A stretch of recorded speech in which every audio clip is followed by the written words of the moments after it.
Now let's see what's the secret answer to a successful AR program, the finale. So, in the past, through the innovative marketing channel, we have learned the KonM-AR-i method and we have tried to apply to our favorite marketing function, the analyst relations function. We looked at discarding the areas which are not critical to your AR strategy, breaking it into subcategories, looking at how and what influences us to influence the influencers, and last but not the least, we looked at organizing. Least we have to make sure that we do all of the step 1 to step 4 in one go, because market changes, right? Things change, technology progresses, some technology becomes redundant after say 6 months. So with the fast moving pace of the overall market landscape, one would need to make sure that we do the KonM-AR-i approach in all one go by making the commitment first.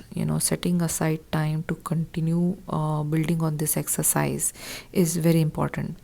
One also has to be cognizant of the fact that what we are planning to achieve is set in clear terms of goals and expectations. Then as also we move through one category to another depending on what products, or rather how many product offerings that you have, we would need to kind of address each category at one time and then move on to the next product category. This will ensure that there is, a right mix of all the analyst relations activities, including briefings, inquiries, one-on-one meetings at analyst firm events, and so on and so forth. We also have to make sure that there is a good mix of what we are learning from the analysts, as well as how much of we are influencing the analyst to influence the end buyer as well. Now, all of this, at each step you have to be remembering the fact that you have set up a goal for your analyst relations function, and all the intermittent activities that you have carried out are all focused on achieving that goal. So right from discarding non-core activities of analyst relations functions to moving on to keeping those activities of analyst relations function that sparks joy and will yield results, the end goal that we have set for our analyst relations functions becomes very critical. Now this goal could be varied from one analyst relations team to another.